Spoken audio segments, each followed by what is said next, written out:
Okay, I want to talk about Chapter 13 today. It's on the name of the chapter is From the Case Study to the Basic Single System Design, and it mainly focuses on the A-B design.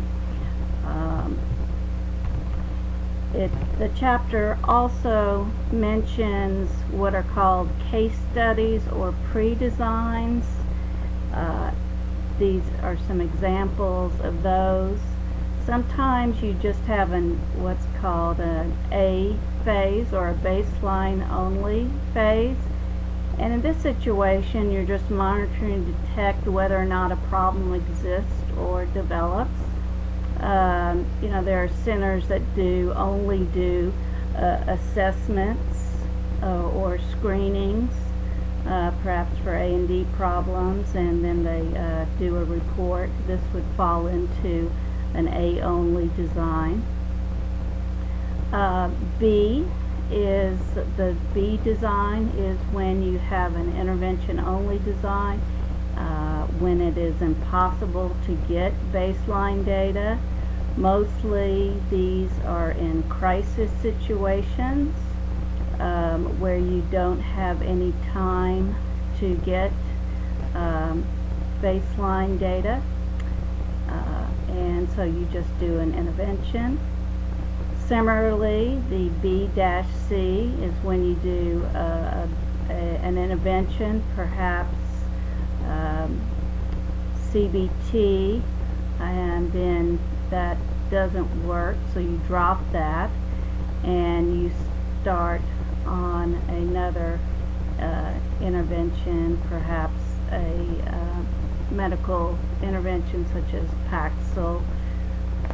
So there you have the situation as well where you don't have an A phase, you don't have a baseline phase because it's impossible to get baseline data and the first intervention didn't work. So you dropped it and started a second intervention.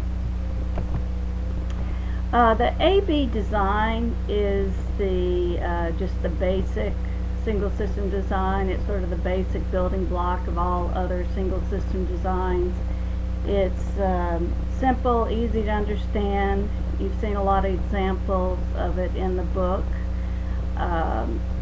The main assumption here in looking at an A-B design, if you collect data, the assumption is if the intervention had not occurred, the baseline pattern would have continued unchanged. So if you had a downward trend in the baseline and your intervention then had an upward trend, you would say your client had improved because your assumption was that your client in your baseline would have continued the downward trend. Visually looking at the A-B design, it clearly reveals change and whether change followed the intervention. However, you're limited in making causal inferences. We talked about all the things that need to be into place to make those causal statements. And when I say causal statements, I mean that the intervention is responsible for the observed change. The A-B design is limited because it may be something outside the intervention that's causing the change. It's a weak design for inferring causality. And we'll talk about some stronger designs. Here is an example of just a basic A-B design where you collect some baseline data over 3 weeks, and then you have an intervention that looks like it's fairly effective. You start out with depression scores 30, 35, and end up with depression scores leveling out at 20, so it looks like an effective intervention. And see all the conventions here. You have a title, you have your axes labeled, you have your vertical line separating the phases and the phases labeled. It's also possible to put two outcomes on the line. Let's say the top line is anxiety and the bottom line is depression, and if you're measuring them using the same metric, like for example the same metrics on the vertical axis, for example all Walmer scales run from 0 to 100, so if you're using two Walmer scales, then you could put them on the same graph. Now the obvious advantage here is that you can look how your two problems are related, your two outcomes. So you can see as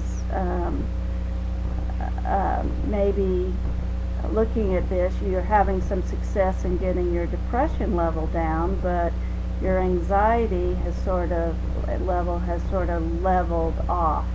So it allows you to look at the relationship between your client's problems.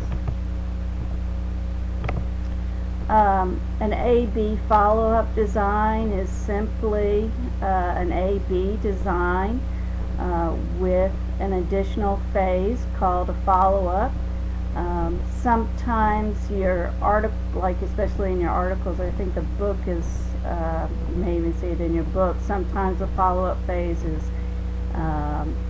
inconsistently referred to as a C phase. I don't do that because the convention is that B through Z are interventions, so I always just write out follow-up. And what the follow-up phase is it's just you want to check in with the client, and usually it's not on a weekly basis. Maybe it's once a month, or 2 or 3 months down the road, and then maybe 6 months down the road to follow up with the client to see and give them those same measures to determine whether they have maintained those changes.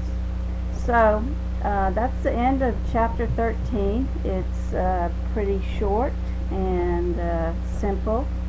And the only other thing I want to say about the follow-up design is if a client their depression goes back up or their anxiety goes back up by you looking at the measures, and that's confirmed with your interview with the client, then you may want to schedule maybe what's called some maintenance sessions, or what's sometimes referred to as booster shot sessions, or something like that, or make appropriate referrals.